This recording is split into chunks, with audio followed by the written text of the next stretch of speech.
ഇന്ന് ജനസംഖ്യയുടെ 75% ആൾക്കാരിലും കണ്ടുവരുന്ന അസിഡിറ്റി എന്ന സബ്ജക്റ്റിനെ കുറിച്ചാണ് ഇന്ന് നമ്മൾ സംസാരിക്കുന്നത്. നമ്മൾ പച്ചക്കറി ഒരുപാട് കാലം എടുക്കാതെ അവിടെ തന്നെ വെച്ച് കഴിഞ്ഞ് കഴിഞ്ഞാൽ അത് അവിടെ നിന്ന് നശിച്ചു പോകുന്നതായി കാണാറുണ്ട്.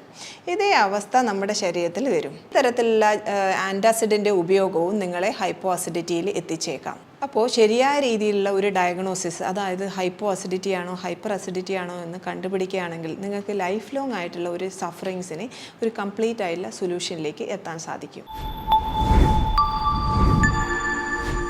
ഞാൻ doctor Shefeena, CMO, Samyama naturopathy and Ayurveda hospital, Thrikaripur, Kasaragod.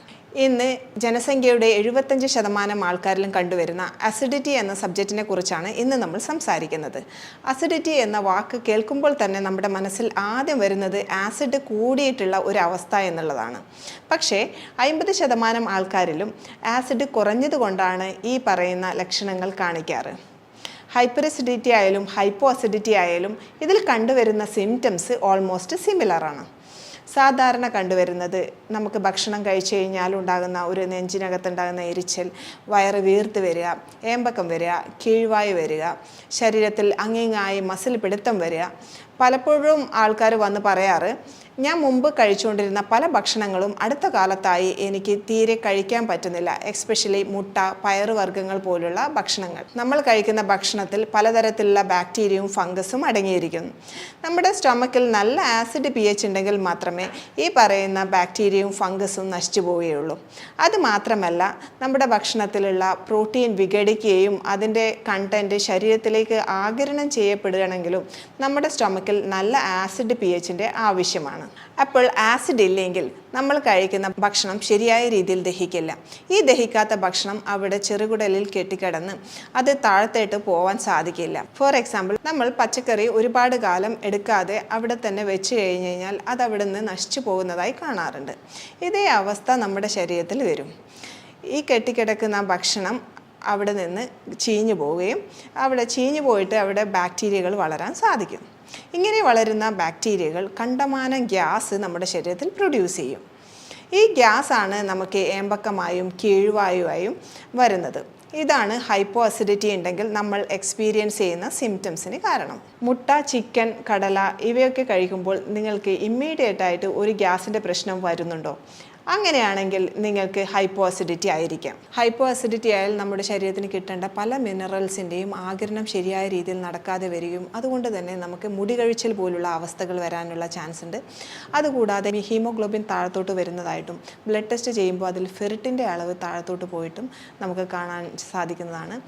നമുക്ക് പ്രോട്ടീൻ്റെ അബ്സോർപ്ഷൻ ശരിയായ രീതിയിൽ നടക്കാത്തത് കൊണ്ട് തന്നെ നമ്മൾക്ക് മസിൽ വീക്ക്നെസ് ആയിട്ടും അതുകൂടാതെ നമുക്ക് എപ്പോഴും ക്ഷീണം ഉണ്ടാകുന്ന ഒരവസ്ഥ ഉണ്ടാവാനും ചാൻസ് ഉണ്ട്. ഹൈപ്പോ അസിഡിറ്റി ഉണ്ടായിക്കഴിഞ്ഞ് കഴിഞ്ഞാൽ നമ്മുടെ ശരീരത്തിന് ആവശ്യം വേണ്ട പല മിനറൽസിൻ്റെയും അബ്സോർപ്ഷൻ ശരിയായ രീതിയിൽ നടക്കാതെ വരികയും അതുകൊണ്ട് തന്നെ മുടി കൊഴിച്ചൽ പോലുള്ള അവസ്ഥയിലേക്ക് പോകാനും സാധ്യതയുണ്ട്. ബ്ലഡ് ടെസ്റ്റിൽ ഹീമോഗ്ലോബിൻ്റെ അളവും ഫെറിറ്റിൻ്റെ അളവും താഴത്തോട്ട് പോകുന്നതായി കാണാം. പലതരത്തിലുള്ള മസിൽ വീക്ക്നെസ്സിനും ചാൻസ് കൂടുതലാണ്. എന്തുകൊണ്ടെന്നാൽ പ്രോട്ടീൻ്റെ ശരിയായ രീതിയിലുള്ള അബ്സോർപ്ഷനും ആഗിരണത്തിനും നല്ല ഒരു ആസിഡ് എൻവിറോൺമെൻറ്റിൻ്റെ ആവശ്യകതയുണ്ട്.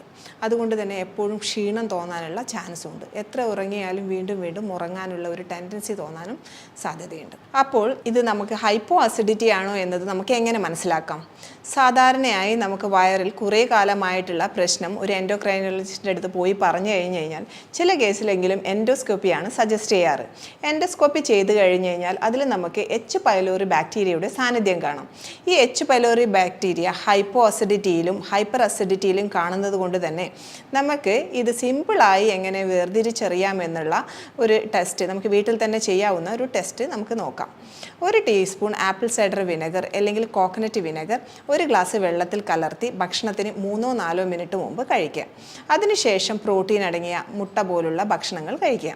ആപ്പിൾ സൈഡർ വിനെഗർ കഴിക്കുമ്പോൾ നമ്മുടെ ശരീരത്തിൽ ആസിഡിൻ്റെ അളവ് വർദ്ധിക്കും. ഇത് കഴിച്ചതിന് ശേഷം ഭക്ഷണം കഴിക്കുമ്പോൾ നമ്മുടെ ഭക്ഷണം ശരിയായ രീതിയിൽ ദഹിക്കുന്നു. അതുകൊണ്ട് തന്നെ നമുക്കൊരു കംഫർട്ടബിൾ ഫീലിംഗ്, സാധാരണ ഉണ്ടാകുന്ന നെഞ്ചരിച്ചലോ വയറ് വീർത്ത് വരുന്ന അവസ്ഥയോ ഏമ്പക്കമോ ഒന്നും വരുന്നില്ലെങ്കിൽ നമുക്ക് മനസ്സിലാക്കാം നിങ്ങൾക്കത് ഹൈപ്പോ അസിഡിറ്റി ആണ് എന്നുള്ളത്. അതുകൂടാതെ തന്നെ നമ്മളൊരു ഫിസിഷ്യൻ്റെ അടുത്ത് പോയി പറയുകയാണെങ്കിൽ നമുക്ക് HCl ടാബ്ലറ്റ് ടെസ്റ്റ് പോലുള്ള ടെസ്റ്റുകൾ അവൈലബിൾ ആണ്. പക്ഷേ അതൊരു എക്സ്പേർട്ട് ഡോക്ടറുടെ ഗൈഡൻസിൽ മാത്രം ചെയ്യുക. ഇനി ഹൈപ്പർ അസിഡിറ്റി ആണെങ്കിൽ നിങ്ങളുടെ സിംറ്റംസ് ഇത് കഴിച്ചതിന് ശേഷം കൂടും. പുളിച്ചു തേട്ടൽ അല്ലെങ്കിൽ നെഞ്ചരിച്ചലൊക്കെ നന്നായി കൂടുന്നതായി കാണാം. ഇത് നമുക്ക് സിമ്പിളായി ഡിഫറൻഷ്യേറ്റ് ചെയ്യാൻ പറ്റുന്ന ഒരു ടെക്നിക്കാണ് ഈ ആപ്പിൾ സൈഡർ വിനെഗർ ടെസ്റ്റ് എന്ന് പറയുന്നത്. എന്തുകൊണ്ടാണ് ഈ ഹൈപ്പോ അസിഡിറ്റി ഉണ്ടാകുന്നത് എന്നുള്ളതിന് മെയിൻ കാരണം നമ്മൾ നേരത്തെ പറഞ്ഞിട്ടുള്ള H. പൈലോറിയുടെ സാന്നിധ്യം തന്നെയാണ്. മറ്റൊന്ന് ആൻറ്റിബയോട്ടിക്കുകളുടെ ഓവർ യൂസേജ് ആണ്.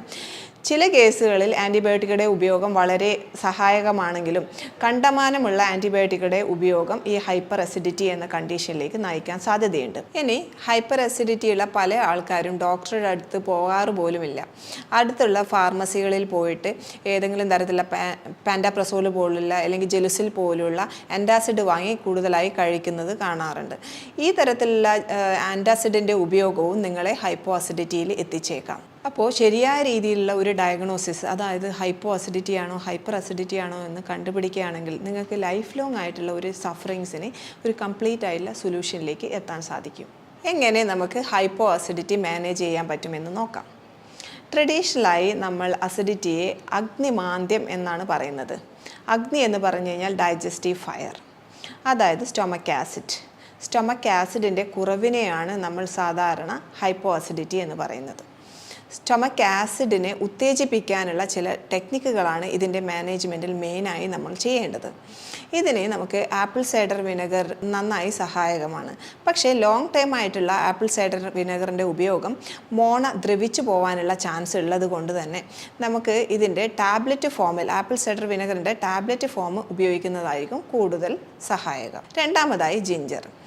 ഇഞ്ചി നല്ലൊരു ആസിഡ് സ്റ്റിമുലേറ്ററാണ്. അതുകൊണ്ട് തന്നെ അല്പം ഡയല്യൂട്ട് ചെയ്തിട്ടുള്ള ഇഞ്ചി നീര് ഭക്ഷണത്തിന് ശേഷം കഴിക്കുന്നതും ഹൈപ്പോ അസിഡിറ്റി മാനേജ് ചെയ്യാൻ വളരെ സഹായകമാണ്. പിന്നെ ചിത്രഗാതി വെടി, ഈ ഹെർബിൻ്റെ ഉപയോഗവും ഈ ഹൈപ്പോ അസിഡിറ്റി മാനേജ് ചെയ്യാൻ വളരെയധികം സഹായകമാണ്. അതുപോലെ തന്നെ മറ്റൊന്നാണ് ലൈം വാട്ടർ. ഭക്ഷണത്തിന് ശേഷം അല്പം ഡയലൂട്ട് ചെയ്തിട്ടുള്ള ലൈം ജ്യൂസ് കഴിക്കുന്നതും ഈ ഡൈജസ്റ്റീവ് എൻസൈംസിനെ ഉത്തേജിപ്പിക്കാൻ സഹായകമാണ്. ഇതിൻ്റെ കൂടെ സ്റ്റൊമക് ആസിഡിൻ്റെ ഉത്തേജിപ്പിക്കാൻ സഹായിക്കുന്ന ഒരു ഇമ്പോർട്ടൻ്റ് ആയിട്ടുള്ള മിനറലാണ് സിങ്ക്.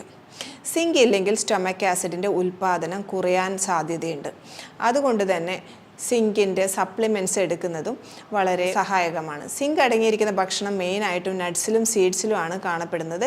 ഇത് ഗ്യാസ് പ്രൊഡ്യൂസിങ് ടൈപ്പ് ഓഫ് ഭക്ഷണം ആയതുകൊണ്ട് തന്നെ നമുക്ക് സപ്ലിമെൻറ്റിൻ്റെ രൂപത്തിൽ കഴിക്കുന്നതായിരിക്കും കൂടുതൽ നല്ലത്. 90% ജനങ്ങളും വിചാരിക്കുന്നത് സ്റ്റൊമക്ക് ആസിഡ് കൂടിയത് കൊണ്ടാണ് ഈ ഗ്യാസിൻ്റെ പ്രശ്നം എന്നുള്ളതാണ്.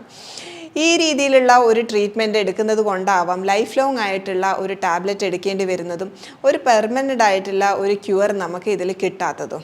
അതുകൊണ്ട് തന്നെ നമുക്ക് ഈ പറഞ്ഞിരിക്കുന്ന സിമ്പിൾ ആയിട്ടുള്ള ടെക്നിക്കുകൾ ഉപയോഗിച്ച് ഇത് ഹൈപ്പോ ആണോ ഹൈപ്പോർ ആണോ എന്ന് മനസ്സിലാക്കിയതിന് ശേഷം നമ്മൾ ഹൈപ്പോ അസിഡിറ്റി ആണെങ്കിൽ ഈ പറഞ്ഞിരിക്കുന്ന ഭക്ഷണ രീതി ഫോളോ ചെയ്തതിന് ശേഷം 1-2 മാസത്തിന് ശേഷം കംപ്ലീറ്റ് ആയിട്ട് ഈ ഹൈപ്പോ അസിഡിറ്റിക്ക് ഒരു കംപ്ലീറ്റ് ആയിട്ടുള്ള ഒരു ക്യൂർ നമുക്ക് കാണാൻ സാധിക്കുന്നതാണ്.